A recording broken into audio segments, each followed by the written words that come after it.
अस्सलाम वालेकुम चोई साहब। आज एयरवे के साथ आप लोगों ने क्या किया है? वालेकुम अस्सलाम। एयरवे के साथ ये बहुत पहले होना चाहिए था।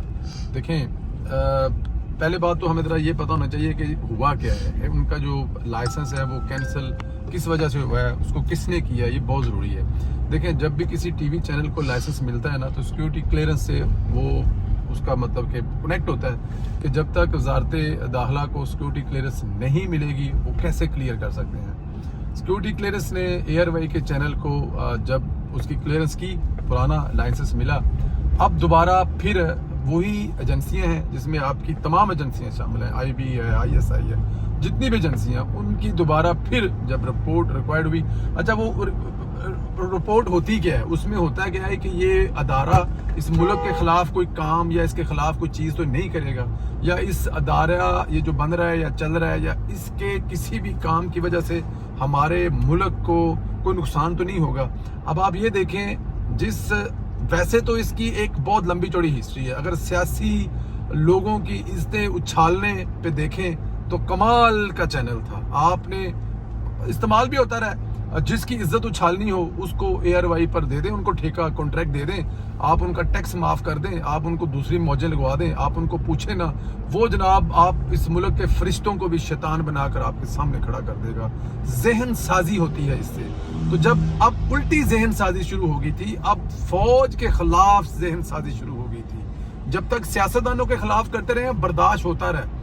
नवाज शरीफ के खिलाफ किया, बेनज़ीर साहब के किया, भुट्टो साहब, आसफ अली जरदारी साहब के किया, जो कुछ इस अदारे ने मरियम नवाज साहबा के बारे में किया, उस पर बात करते हुए शर्म आती है, लेकिन सब कुछ बर्दाश्त किया।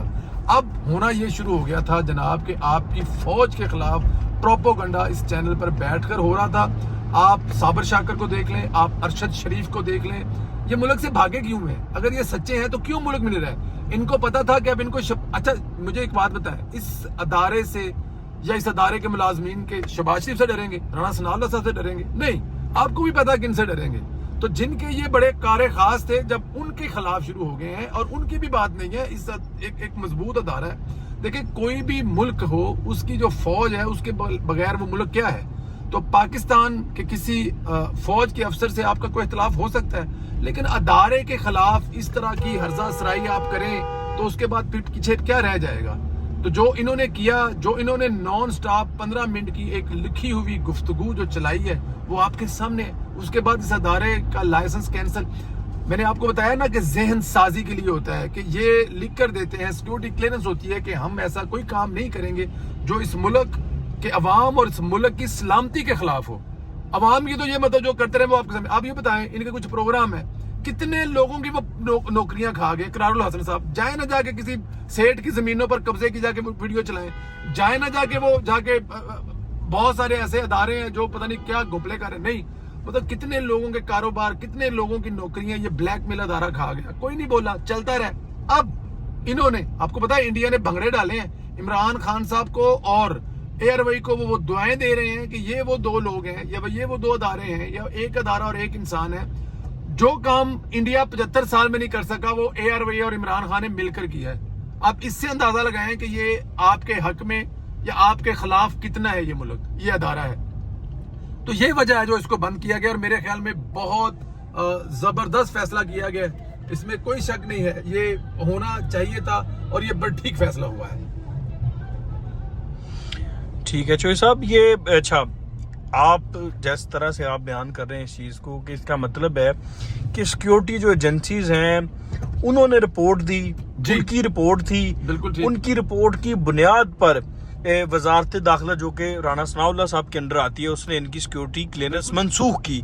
तो फिर इसमें राणा सनाउल्लाह साहब पे जो डाला जा रहा है ये तो गलत है। फिर इसका मतलब है कि सिक्योरिटी अदारों को कंसर्न था, उन्होंने अपनी रिपोर्ट तब्दील कर दी।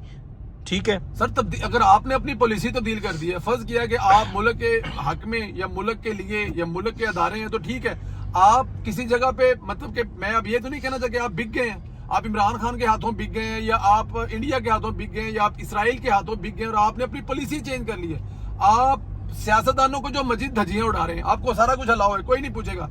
और खुदा के बंदो, आप अपनी फौज के खिलाफ आपके अदारे पर एक पैगाम नशर हो रहा है, जिस पैगाम में ये कहा जा रहा है जूनियर ऑफिसरान से उठ खड़े हो, अपने जो एहलकार हैं, अपने जो आपके जो ऑफिसर्स हैं, जो आला ऑफिसर्स हैं, जो इमरान खान के साथ जिनकी नहीं बन रही, उनके खिलाफ निकले, उनका हुक्म ना माने। अल्लाह ने आपको अकल दी है, आप जानवर नहीं है, आप सोच सकते हैं, आप पता नहीं क्या, ये वो सब जिस अदारे पे चल रहा है। और उस अच्छा इसकी भी मौजूद है।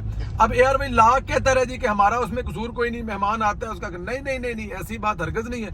मेहमान आता है जनाब, जब वो बोलता है तो आप उसको रोकें, आप बंद कर दें, आप उसको खत्म कर दें, आवाज म्यूट कर दें। ये क्या तरीका कार है कि 15 मिनट एक ऐसा मैसेज, एक ऐसा पैगाम आप पूरी दुनिया को अपने अदारे से सुना रहे हैं, जिसमें वो आपके अदारे फौज को, जो सबसे तगड़ा अदारा है, उसके खिलाफ आप ये किस्म की चीजें चला रहे हैं। तो इसलिए राणा सनाउल्लाह साहब का क्या कसूर है? जब राणा सनाउल्लाह साहब को आपने विलन बना के पेश किया, आपने उनको हीरोइन का, स्मगलर, पता नहीं क्या क्या, तो क्या उन्होंने आते ही इदारे को बंद कर दिया? क्या उन्होंने अपनी जाती रंजिश की? नहीं, इस मुल्क के उन सिक्योरिटी एजेंसी जो जिन्होंने ये पहले इसको क्लियरेंस दी थी, उन्होंने कैंसिल किया है और उन्होंने उसकी रोशनी में लाइसेंस कैंसिल किया।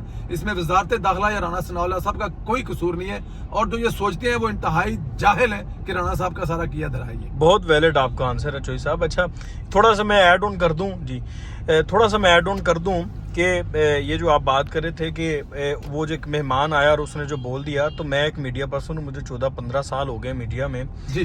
तो मीडिया एथिक्स हैं, पैमरा रूल्स हैं कि आप कोई भी कानून के खिलाफ, एजेंसीज के खिलाफ, पाकिस्तान के खिलाफ कोई भी ऐसी गुफ्तगू नशर नहीं करेंगे, ना होने देंगे। इस मकसद के लिए पैमरा ने तमाम चैनल्स में एक डिले सिस्टम रखवाया हुआ है। बिल्कुल ठीक है, जो कुछ सेकंड डिले से जाता है। जी सर, 10 सेकंड का, 30 सेकंड का, 15 सेकंड का डिले होता है। उस डिले के दौरान जो प्रोड्यूसर पीछे बैठा होता है ना, उसको पता चल जाता है कि यार ये कोई बात ऐसी कर गया है कि जो नहीं होनी चाहिए, तो फौरन उसको बीप कर देता है, या वो बीप कर देता है या उसको डाउन कर देता है।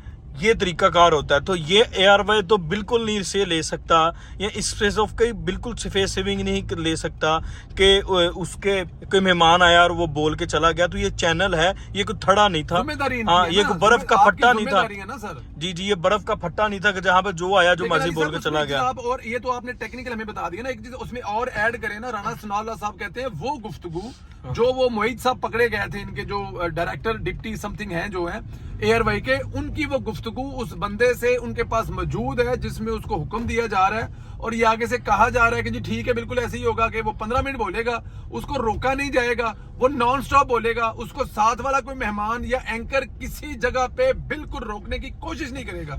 तो उनके पास वो मौजूद है, तो ये कैसे कह सकते हैं कि इसमें एयरवे का कसूर नहीं है? मेहमान आया और थड़े पे बैठ के चला गया। टेक्निकल लिहाज से जो आप कह रहे हैं कि डिले होता है, वो भी आपकी बात वैलिड है। 10 सेकंड 15 सेकंड वो बात कर सकते हैं, म्यूट कर सकते हैं, उसको डाउन कर सकते हैं, लेकिन दूसरी तरफ इस बात के सबूत मौजूद है कि ये सारी की सारी मिली भगत है। बिल्कुल बिल्कुल बिल्कुल, वो तो प्लान था ना, वो साबित हो गया। अच्छा तो साहब थोड़ा सा इस तरफ आते हैं कि लंदन से कुछ खबरें आ रही हैं कि लंदन में कोई गरम मुलाकातें हो रही हैं, पता नहीं अब क्या है, लेकिन पीटीआई वाले बड़े उन मुलाकातों से डरे हुए, सहमे हुए नजर आ रहे हैं। क्या है, क्या चल रहा है वहाँ? अच्छा, आप पता नहीं कौन सी मुलाकात की बात करें। एक तो जो शेख सलमान नहीं में है, जिन्होंने शाहमूद कुरैशी के को हराया था और अभी वो इलेक्शन लड़े थे, वो उनकी तस्वीर देखी है कि मियां साहब से मिले हैं और वो जल्द वापस आएंगे और आकर लीड करेंगे जनरल इलेक्शन में, और मरियम नवाज को रीट्वीट किया। अगर आप उस मुलाकात की बात कर रहे हैं तो वो तो मेरे ख्याल में बड़ी चर्चे वाली मुलाकात है। एक मुलाकात और है जिसके बारे में ये कहा जा रहा है कि वो मुलाकात सलवार कमीज और पेशावरी चप्पल में की गई है। आप अगर उस मुलाकात की बात कर रहे हैं, अगर मुझे यस कहें तो फिर थोड़ा सा आपको बताने की कोशिश करते हैं। उस मुलाकात की तो बात नहीं कर रहे जिसमें सलवार कमीज और पेशावरी चप्पल पहन के की गई है। जी जी जी, वो फॉर्मल तो है नहीं, डेफिनेटली इनफॉर्मल ही है। तो जो वो मुलाकात जो है, सरकार आपको बताने को तो हम जगह भी बता सकते हैं, वो घर भी बता सकते हैं, और वो दूसरी चीजें भी हैं, लेकिन मेरे ख्याल में क्योंकि ये अभी तक चीजें जो हैं इनको सुलेमान नईम तक रहने देते हैं कि हाँ जी सुलेमान नईम साहब की मियां साहब से मुलाकात हो रही है। जी जी, बहुत शुक्रिया जो है साहब आपके टाइम का।